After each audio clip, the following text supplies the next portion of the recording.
For the third season in a row, Reading FC took the trip to Stoke and returned with a 0-0 draw. With the automatic promotion places nudging away, the Royals look towards a huge midweek clash against Brentford off the back of 6 games unbeaten. Welcome to the Tilehurst End Podcast, episode 252, the podcast by Reading fans. For Reading fans, I'm your host, Marc, Mayo, talking through, well, let's face it, we're not going to spend loads of time talking about the game yesterday because it was a 0-0 draw with Stoke. But to do that, to talk the deadline day madness and, of course, a massive game on Wednesday, with me is Olly Allen. How's it going, mate? Yeah, very good, thank you. I've woken up from yesterday's game. But, yeah, hopefully you don't have to sit through anything like that ever again. Yeah, no, it feels like it happens a lot. We'll talk about that in a second. But yeah, it does feel like the third season in a row going to Stoke and drawing 0-0. It's quite impressive that we managed to have that feat. Before we go into the recap, then, as ever, a big thank you to the Patreon subscribers who continue to support the podcast and our sponsor, ZCZ Films. Massive thank you to them. And as I say, we'll be talking a little bit later on about the deadline day sort of interest that Reading had in one particular player. And also we'll be talking about the Brentford game. But for now, let's go on then and recap that draw in Stoke. Come rain or shine, it's time to relive the latest match action with the recap. This podcast is sponsored by ZCZ Films, Reading's oldest ultras. Okay, so let's face it, Ollie, this game, when it comes to the grand analysis and all the rest of it that we like to pull off on this podcast, I'm not sure how much we're going to get out of this Stoke game. What I will say is the last season we went to Stoke and had 0 shots on target. In fact, I don't think anyone had any shots on target last season. This time Reading had 1. So that's improvement. Yeah, I mean, I hate to be cliche, but it was sort of the exact game you'd expect going away to Stoke. You know, it was cold, it was wet. I imagine it was probably windy as well. It's just a shame it wasn't a Tuesday night; it was a Saturday afternoon. But yeah, it wasn't one to be entertained by. Put it that way. I watched it on iFollow, and I have to say I sort of took my eye off it on quite a few occasions just because it wasn't the greatest. I didn't particularly enjoy the commentary either, I have to say. Obviously, it was the home commentary only, so we had the Stoke radio commentators on there. They didn't do an awful lot to particularly pique my attention. But yeah, I suppose it's an improvement from last season, getting 1 shot on target. I can't actually remember who had that 1 shot because it kind of been that close. But yeah, just one of those sort of very scrappy games. I'm not sure the weather helped. It was very disjointed from both teams. Stoke probably, perhaps a bit unlucky not to go ahead at the break, but then Reading improved second. But ultimately, I don't think really either side could have too many complaints about it finishing 0-0 because neither really sort of created much of opportunity. I think Stoke had the ball in the back of the net, but it was offside. But really, there was very, very little quality on show at all.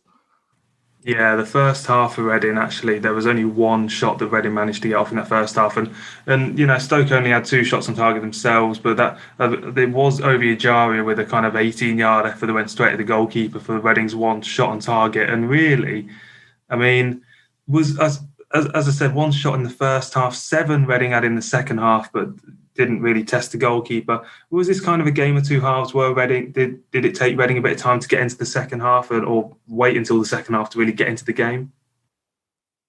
Yeah, I mean, it would certainly seem that way. As I say, I think Stoke were probably a bit unlucky not to go in front of the break. I think James McLean had a penalty shout turned down, which I think a lot of Reading fans were unhappy about. And as I say, Stephen Fletcher had the ball in the back of the net, but he was offside. So Stoke definitely did have the better of the first half. Second half, yeah, Reading. So, I think the second half started with Stoke sort of on top, but Reading definitely grew into that second half. I think the introduction of Yaki Mate off the bench definitely helped. I thought sort of from the start, Ovi Ejaria, John Swift, and Michael Olly all had off days, and when all 3 of your creative players have off days, you're always going to be in trouble. So I thought Yaki Mate coming off the bench had a decent impact.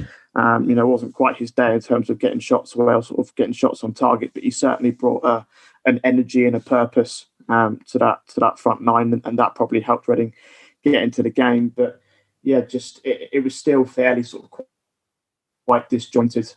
Stoke probably won that midfield battle. I thought John Obi Mikel, had a fantastic game, actually, to be fair. I thought his best days might be past him, but I thought he was excellent yesterday. And him and Joe Allen in the middle of the park for Stoke always going to make it very difficult for Reading to create opportunities and to sort of string a few passes together. So I think the game was perhaps, well, I say won and lost, but it was that the game was dictated by that midfield battle, because Reading couldn't quite find the space and the opportunity, the chances that they might usually have in that midfield. John Swift didn't have that time on the ball that he's used to. Michael Olly, Viajari couldn't quite get their routine bits of skill past Mikel and Allen, and ultimately that limited the chances that Reading could create. So, as I said, I don't think Reading can have too many complaints about it finishing 0-0, because they didn't create an awful lot. They did improve second half, but not to the extent that warranted 3 points, I don't think. Yeah, we actually said after the Bournemouth game last time out, we did highlight that Reading got the ball into Swift, Jari, Elisa very well, and the pass leaders for Reading that game were Swift and Ajaria. This time, the players who had the most passes were Morrison, McIntyre, Holmes, Richards, Rinomota, and that just shows that Reading were pushed back in terms of their movement on the ball and their having the territory. Swift only touched the ball 34 times, which was the least of all the starters. And I kind of wonder, was that perhaps a sense of being crowded out or maybe ignored, or, as you say, just a bit of an off day? Yeah, I think he came off on the 60th minute, so that probably doesn't help that stat. But yeah, I think, as I said, that midfield battle was won by Joe Allen and John Obi Mikel, who aren't the most creative of players, but they will give you a game and making it very scrappy. They won't give you time on the ball. I don't know the stats, but I'm sure they had a lot of interceptions between them, John Obi Mikel and Joe Allen, and it just wasn't the conditions. As I say, I don't want to talk about or blame the weather too much, but I don't think it did help Reading. A wet pitch on a windy day is never going to help the likes of creative players like John Swift or Michael Olly. So yeah, look, it was just one of those days. Fortunately, Reading haven't had too many of these off days so far this season, but yesterday was certainly one of them where they just never really got going. And I think we just have to be pleased that that's a break from the norm. We've had seasons the last couple of years where games like this, where Reading haven't ever really got going, have been pretty much every week. So it's certainly an exception to the rule this season that it was an off day, but yeah, just one to forget overall, I think. No, you're absolutely right about John Obi Mikel. 14 times he gained possession of the ball. That was 5 more than any other player on the pitch, which was Josh Laurent with 9. So, yeah, the bigger picture is that we're unbeaten in 6 in the league. It kind of feels like a good point, but it does leave us 6 points off of second, 8 points clear of 7th. We're going to talk about the Brentford game later, but I suppose we'll know more about our top 2 aspirations then. But this really does feel like, if we get to 10 games until the end of the season, it really feels like we'll probably have to just think about maintaining our playoff position, and any automatic promotion place, it just feels a little bit too far at the moment. Yeah, I saw a good tweet that summed up. I think it was from Tom Harrow-Smith, who does our stats corner on the Tilehurst End, that said, it's a decent point if you're going to get top 6, but it's not a good point if you're aiming for top 2. And I think that's spot on. I think it was the sort of result that you can't really afford to be drawing this game if you do have ambitions of getting into that top 2. And it's not the first time that Reading have dropped points away from home, where perhaps a win would have been a better result. Obviously, Preston a couple of weeks ago 0-0, where Jean missed a penalty. We drew away to Sheffield Wednesday as well, and it is these sorts of games that Reading haven't quite got over the line. 3 points yesterday, would have put us 3 points within the top 2, I think, something like that. As it is, we're 6 points off it now. Obviously, with Brentford to come on Wednesday, I think we probably are going to be in for a few more games like the one yesterday. Not in terms of how dull it was, but in terms of the fact that Reading aren't always going to be able to get over the line. I think we've not won consecutive games in all competitions. We won 2 consecutive league games in terms of Huddersfield and Coventry a couple of weeks ago, but obviously the Luton game was sandwiched in between that, and we haven't quite sort of been able to string a couple of wins together like that, and that's what's going to separate, the Norwich, Brentford, Swansea in that top three. I think, certainly best of the rest is achievable in terms of finishing fourth. But yeah, I think if you've got ambitions of finishing in the top two, you've got to be winning games like yesterday, especially with the form that Stoke were on. I know they haven't lost too many, but I think they're winless in 10 now. So yeah, if you want to be getting into that top two, I think you have to be winning a game like yesterday. Yeah, it's mad in a way about Stoke because they've won 9 of their 28 games and yet they are 9th. And it feels like quite a big drop off. And I suppose that's the comfort that I have in terms of the playoff positions, is that you look at the 7th place Middlesbrough, they've lost 4 of their last 6, Blackburn in 8th. They just seem to win and lose and win and lose. Stoke, who don't have too much of a problem with. Bristol City are 10th.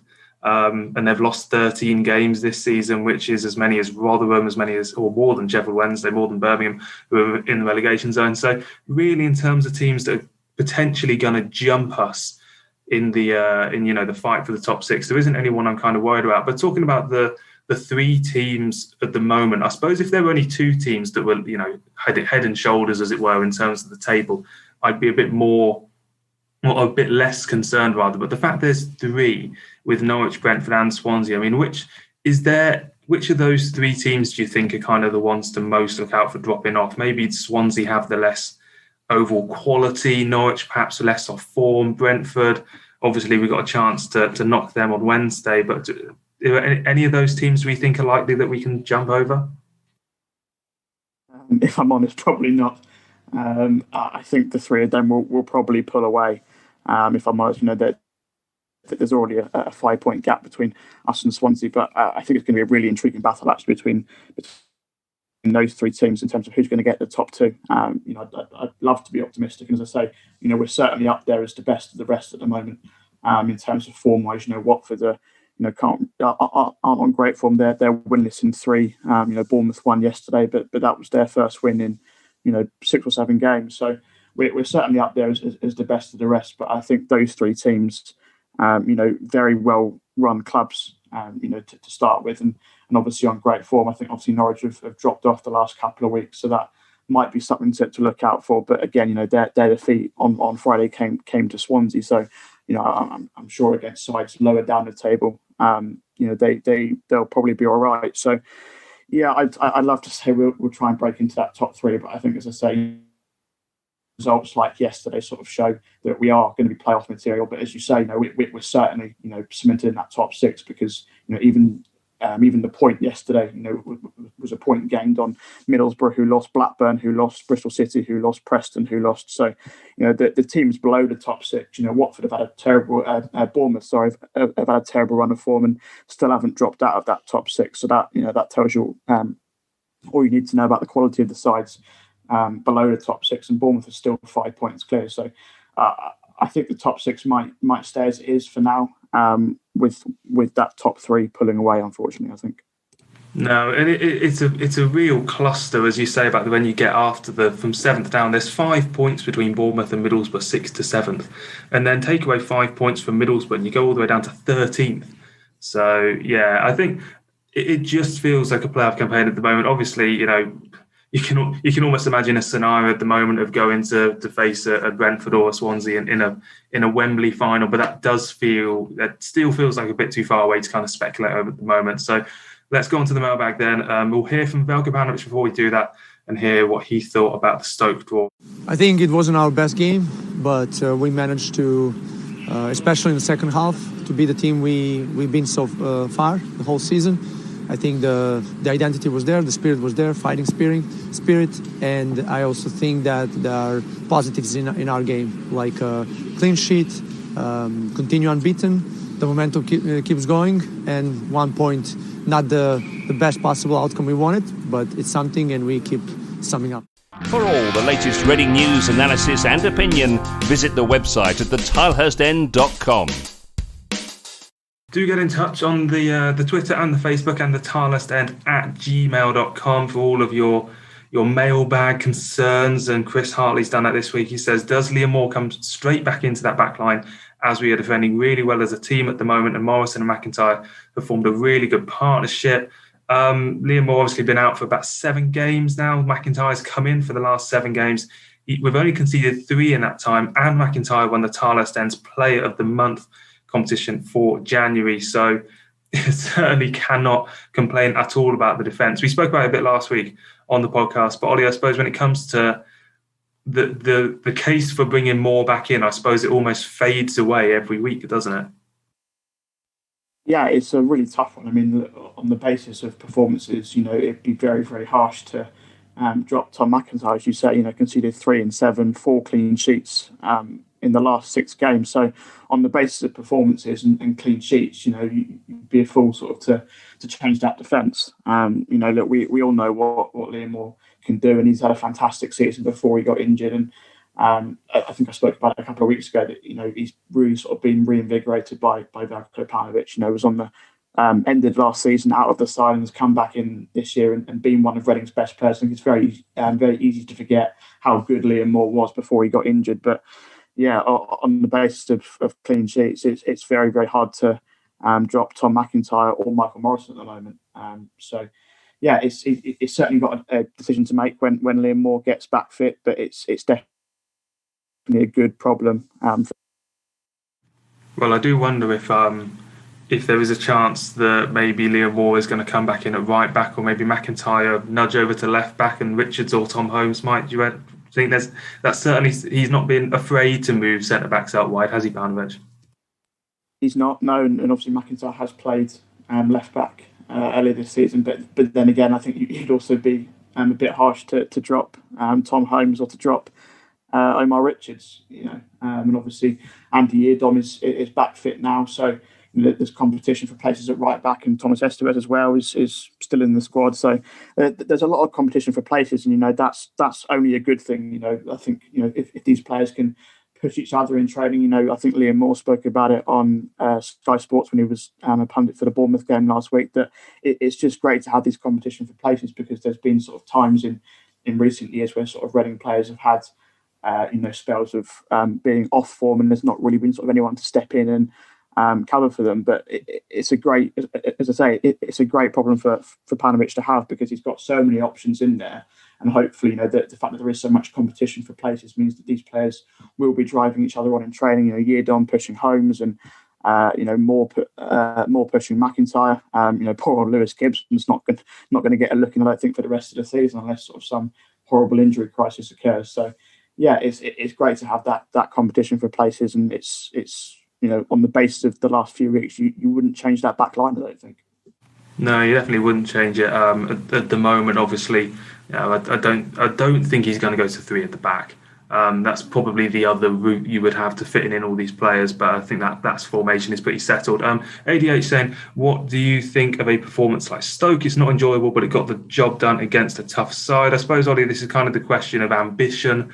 And we said about, maybe this is the game that you go and win to cement your top 2 ambitions with. But I suppose for Reading, perhaps given the 4th place is really it's still an excellent position to be in, cementing it and getting the draw, I think it's probably, if Paunovic did tell his players to go out there and be a bit more cautious, and he might not have done that. He might have said to go for it, and we just couldn't pull it off. But if there was that sense of going out there, taking the point and heading back to the Madstad, I don't think that's ultimately too bad a thing.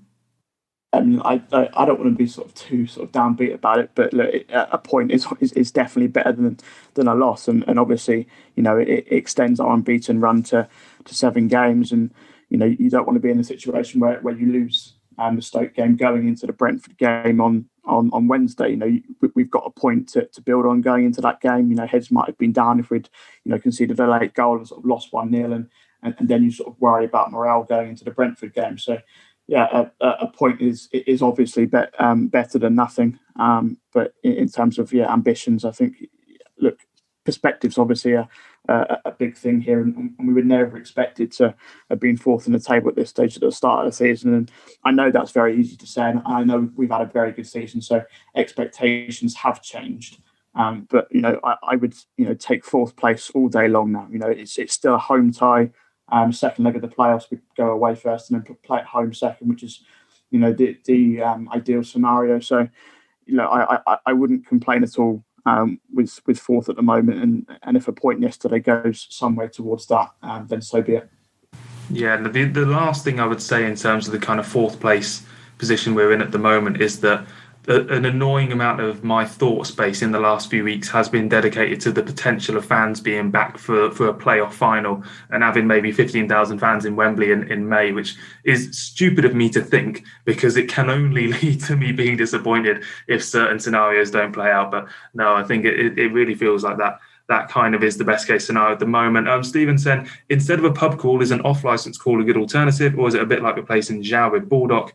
Tries his hardest, but it's not the same. I've never done an off-licence call myself. Pub calls are much better fun, but I suppose both are kind of ruled out at the moment. On the same note, kind of Snake said, what strikers are available as a good backup to Lucas Zhao? Worried about the options if bad injuries come. I think that it's kind of telling, obviously, the Sam Baldock didn't even come off the bench against Stoke. With Zhao and Ajari, potential players who could have come off for him.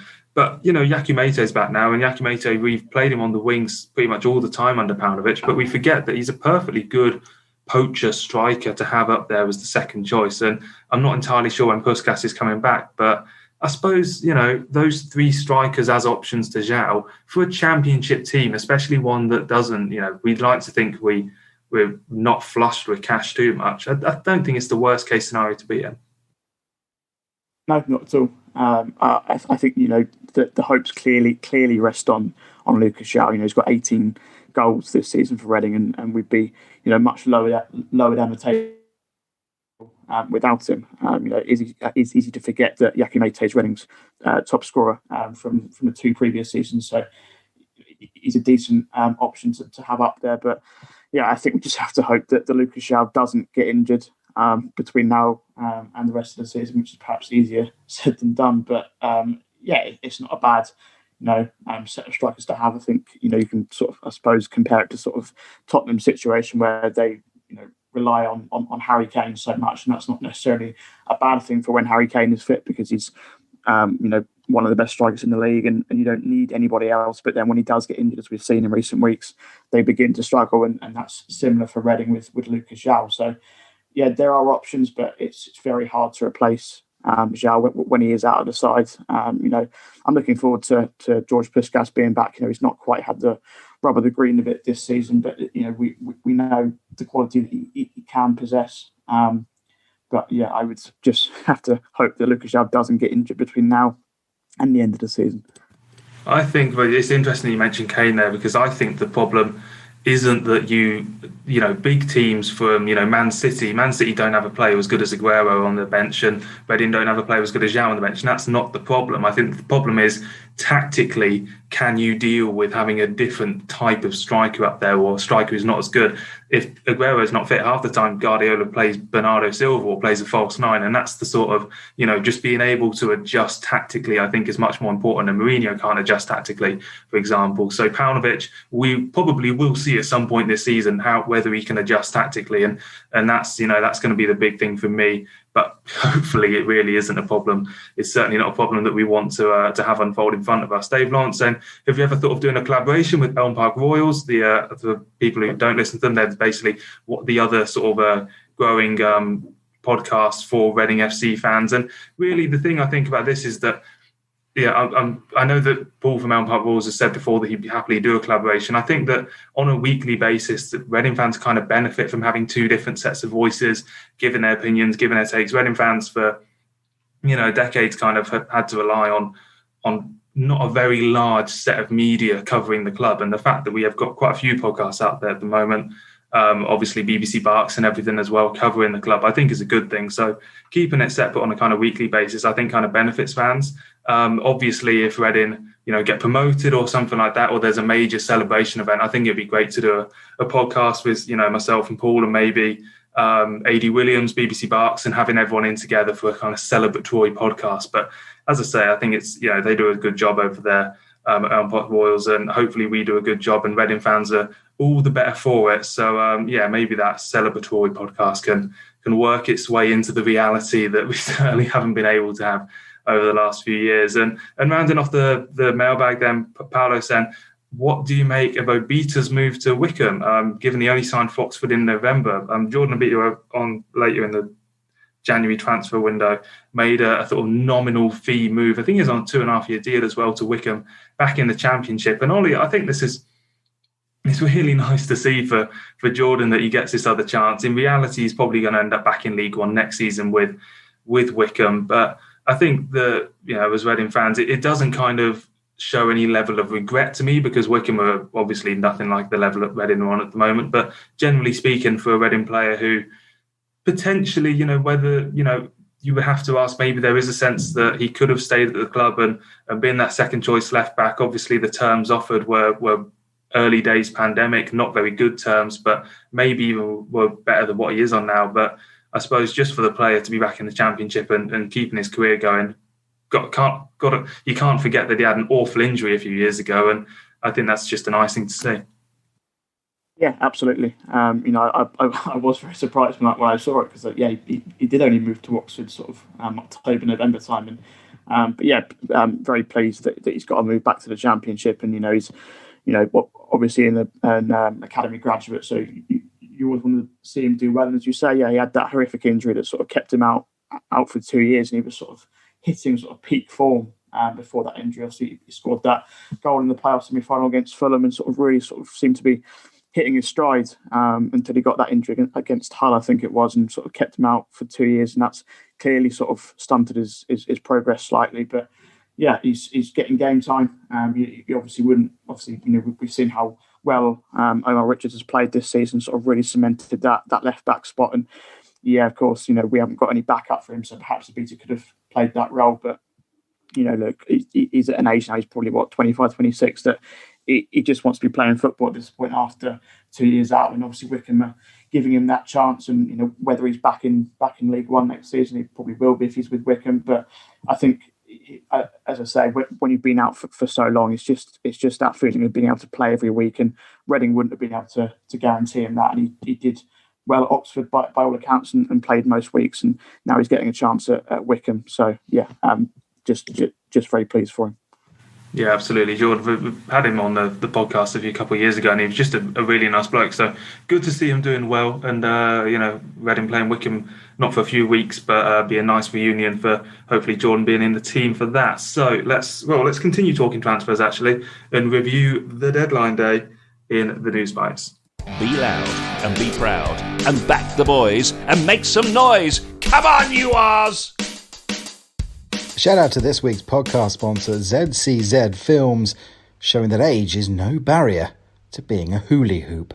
Before we jump into the transfer talk, I'll update you on what's been going on around the other teams at Reading this week. The women's team are playing just after we record against Man United in the WSL. That's it's on iPlayer, but there's no point telling you that because you probably listen to this after the game has taken place. They signed Mexican midfielder Silvana Flores from Chelsea during the week. She's also formerly of Arsenal, so hopefully someone who can make a good impact in the women's team. The under-23s, they beat West Brom 5-2. They're now second in the Premier League, Premier League 2 as it's called, ahead of facing leaders Leeds next week. They've got on the score sheet in the West Brom win was Jane Onan, Ethan Bristow, Femi Aziz, and a brace from the home Melvin Lambert. 17-year-old winger Mamadi Camara also signed a professional deal with the club last week. Really interesting story actually behind him. The Guinea-Bissau native, picked up to play in Portuguese football only a couple of years ago, and now he's at Reading. So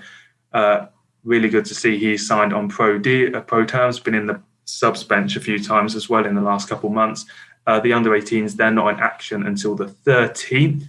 So transfer deadline day was on Monday. And, well, this was probably the last thing I expected was for Reading to be linked with an MLS player who's apparently quite good on a deal worth approximately £10 million, I think it was, on a loan to buy kind of basis. This was Diego Rossi, the Los Angeles FC player.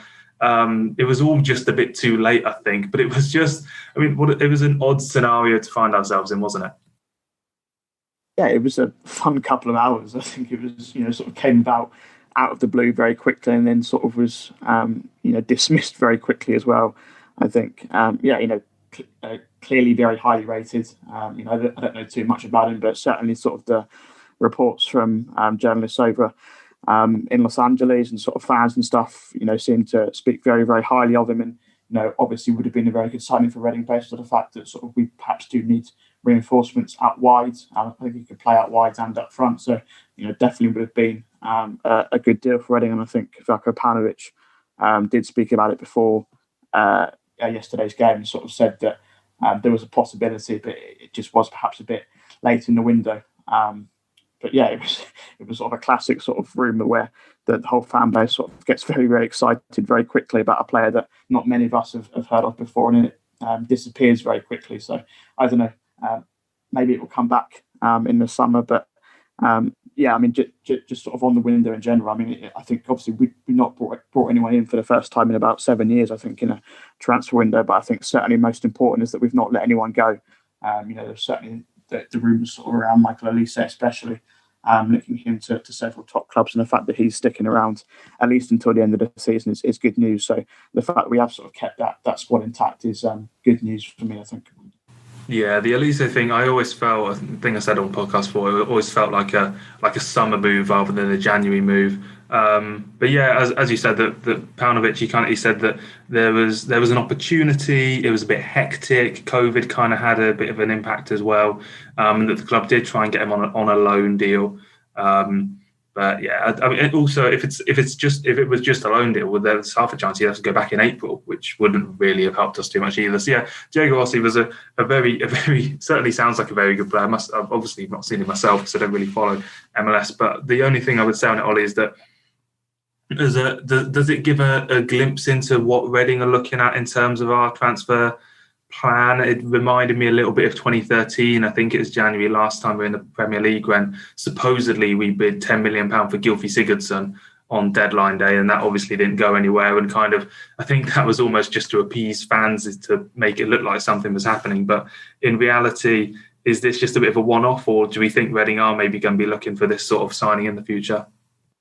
I mean, look, I think we know the ambition that the owners have, and we know, that sort of money-wise, they're fine themselves, but it's just a case of adhering to the FFP guidelines, and that was probably one thing that concerned a few people. When this 10 million rumour came up the other day, was that surely Reading can't afford that. Based off the FFP guidelines, we're still not sort of really sure on how they're going to be relaxed or sort of adapted based off the pandemic. But Reading is still in a very precarious position. You look at the losses they've made over the last couple of years. I think it was £21 million loss they made in the last financial year. And obviously the accounts for 2019-2020 will be out in a couple of months. So, yeah, it's a strange one. Obviously, if we go up to the Premier League, then obviously there's a whole world of money awaiting that. And Reading will be able to splash the cash. And as I say, Dai Young is clearly a man who is willing to invest, but it's just a case of adhering to these guidelines. So, it was never going to be one that was going to come off in terms of a 10 million transfer. That would have been quite sensational. But I think we're seeing a lot more of these types of moves in general now, not just with Reading, but sort of around the Football League, that you get a player on loan first, and then there's an option to buy. They seem to be coming. I'm not really sure why, but they seem to be becoming more popular. So whether that is something that Reading explore in the summer, I'm not sure. Yeah, they are really popular in European football, I would say, as well. I know Italian teams in particular do quite a lot of those deals, and I think it's probably just it's an extension of the buy now, pay later sort of idea, isn't it? That is in everyday life to a lot of extent. So yeah, as FFP, it's a good point as well. I suppose Reading they've obviously decided not to kind of go ham in a quiet window to try and make it up this year, but I suppose it's a good thing they haven't done that. So we shall see. Obviously not till the summer now in terms of transfers, so that will take a bit of a back burner. And really, as contracts and everything like that are going to have to be sorted. But ultimately, it really depends what league Reading are in next season and everything as to how that looks. A big part of that is going to unfold on Wednesday night against Brentford. Let's talk about that now in Big Match Preview. There's another huge game ahead for the Royals, so be loud and be proud for the Big Match Preview. So on the iFollow, 7 p.m. kickoff, Wednesday the 10th of February, Brentford come to the Madstad. I think this is maybe the fourth time this season we've described a game as the biggest game of the season. This is the biggest game of the season up to this point, really, and it might unfold to have been the biggest game of the season if we get to the end of the season and certain things unfold. They're unbeaten in 20 championship games. They've scored 14 in their last 3. Saw the goals against Middlesbrough. They were just ruthless and clinical on the counter. This is, in my opinion, the best team in the championship at the moment. And if they beat us, in fact, even if they draw with us, they go top. So this is probably the biggest and also the toughest game we've had this season. Yeah, I was going to use those exact words. I think Brentford are the best team in the championship this season. Certainly the most consistent over the last couple of months. We know what Brentford are like now. They're a very, very well-run club. Obviously got to the playoff final last season and almost deserved to go up. Some might say, and obviously lost Olly Watkins and Said Ben Rama in the summer, but they're a well-oiled machine. They've got players that can come in and replace those, and they've done brilliantly this season. Started a bit dodgy, perhaps a bit of a hangover from that final, but they've been, as you say, absolutely ruthless and almost unstoppable. The last few months, and they've replaced Olly Watkins with Ivan Toney, who sort of adapted to the championship absolutely brilliantly. Just so clinical. They put 7 past Wickham a couple of weeks ago, and I know Wickham on the best side in the world, but they will not stop for anybody. They went a goal down yesterday, and that doesn't deter them. So yeah, they are a very, very hard team to stop. Very well-oiled machine, and it's going to be a very difficult task. And Reading found it very tough at their place in December. I know we had a couple of players out and whatnot, but we found it very tough against them in that game, and it will be very difficult on Wednesday. I think I would certainly take a point at this moment in time, but it is going to be a very difficult game, and it's probably going to be one of those ones where we probably perhaps do slip to a defeat, but it will be important not to sort of take too much from it in a sense, or sort of overreact, because they are the best team that Reading are going to come up against this season, and it's going to be the games against the likes of Millwall next weekend that are sort of more going to decide where Reading end up. Yeah, and it's interesting with Brentford as well. They've basically been on a long history of revenge since Jamie Curtin's goal denied them promotion back in 01, I think it was. 13 games we've played against them since. We've won 3, drawn 2, and Brentford have won 8. So they've got form against us, really. And in terms of what Reading have to do to beat Brentford, I don't think there's any kind of one particular tactical or player that I think that I'm going to highlight for this. I think that Reading just overall across the entire team just have to be on top of their game, get the basics right, don't give away any sloppy errors because those will be punished. And just so long as Reading play a good game and have a good performance amongst themselves, maybe there'll be a bit of luck, maybe there'll be a bit of inspiration. But generally speaking, the best chance we have is just, it sounds obvious, just for everyone to get the basics right and don't give anything away. Yeah, I mean, there's certainly an opportunity there. Sort of looking at Brentford's results, they haven't kept too many clean sheets. They've conceded, obviously they've won their last 3, but they've conceded in all of those. They've conceded 27 goals this season, which is still, one of the best in the championship, but they are clearly sort of, gettable at the back. So, yeah, I think we could be in for a high-scoring game based off Brentford's recent form. But, yeah, Reading are clearly going to have to be at the top of their game, and perhaps sort of yesterday's 0-0 draw with Stoke will sort of provide a bit of a kick up the arse perhaps for them. Sort of Paunovic will remind them that we are going to have to be our best to beat Brentford. But yeah, it's going to be very tough. There's no doubt about that. And as I say, they've got a lot of danger men. Tarek Fossey's on great form for them now, so it's almost inevitable that he'll score a midweek. And as I say, Ivan Toney as well. So yeah, I don't want to be too pessimistic, but it is going to be a very tough game.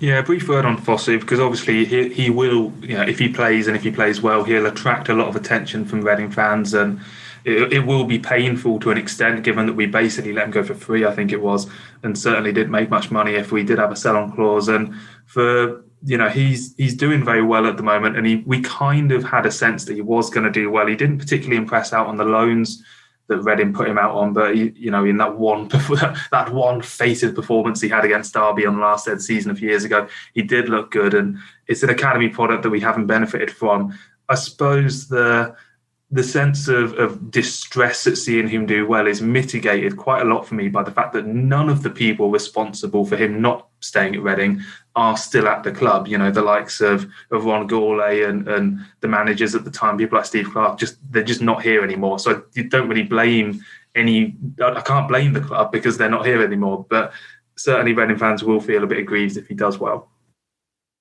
Yeah, for sure. I mean, it's him and Jack Stacey, I suppose, from that sort of era of academy players that have gone on to do almost better than Reading, I suppose, the last few years. And yeah, it's always a tough one with Foss, and I know we've spoken about it a lot, and there's always been a lot of discussion that sort of did Reading make a mistake in letting him go, and it's always tough because yes, he had that performance against Derby, but he didn't really show an awful lot, I have to say, in his time at Reading, and he wasn't overly impressive in his loan spells in League One and League Two. And I think Reading did offer him a contract that summer when his contract expired, and he just decided to move on and look, fair play to him. He's worked his way back up. He was at Charlton, I think, and then Oxford, and now Brentford, and I think you can only sort of applaud players like him and Jack Stacey who have been knocked back by Reading and sort of worked their way back up and are now in a better position than Reading. So, yeah, as I say, it is almost inevitable that he'll score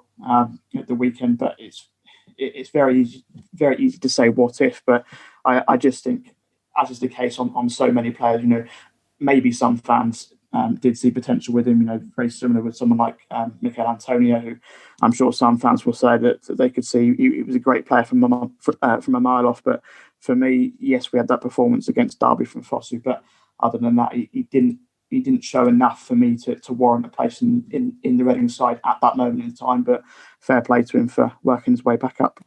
Yeah, absolutely. I don't think that I wasn't a youth player who got disbanded or rejected by a team, so I don't exactly know how it feels. But I think you look at Jayden Bogle, who's at Sheffield United at the moment, rejected by Reading at 14. Charlie Austin, he's had a great career. He was at Reading until he's about 16.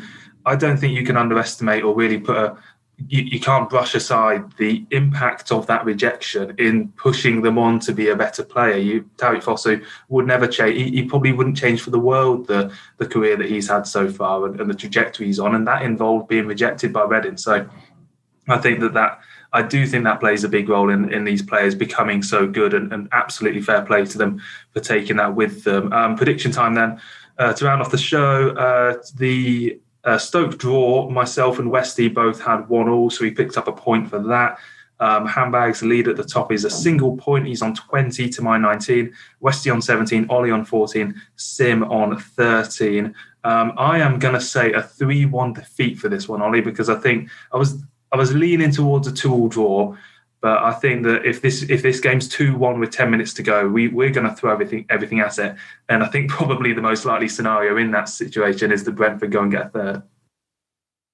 Yeah, I think that's a fair assessment. I think there probably will certainly be goals based off Brentford's attacking talents. But I suppose then again, as I say, we've kept 4 clean sheets in the last 6 games, so it's going to be a really, really intriguing battle in that sense. As I've been saying, it's obviously going to be a tough game and probably one of our toughest games all season. I am unfortunately going to go for a defeat, but I'll go 4-2 to Brentford, a 6-goal thriller.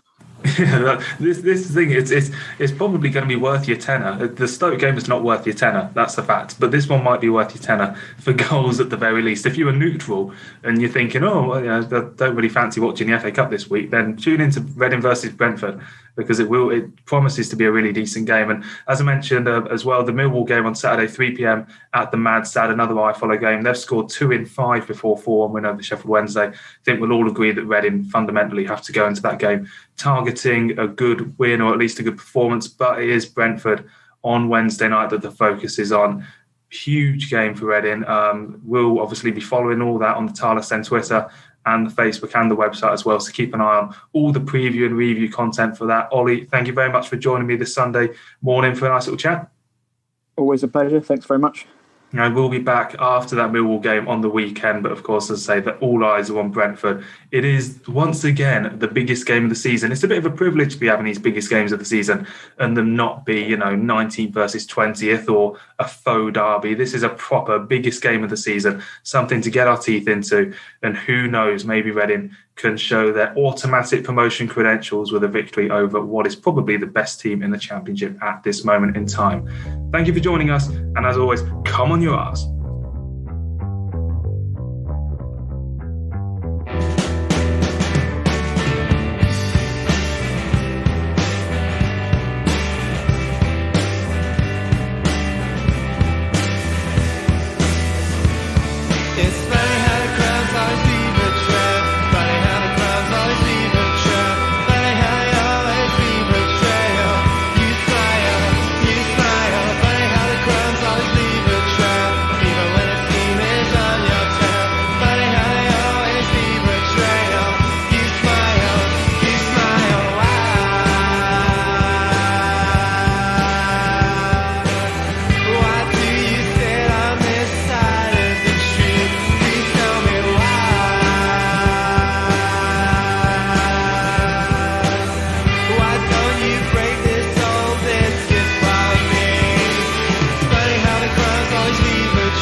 You smile, funny how the crimes always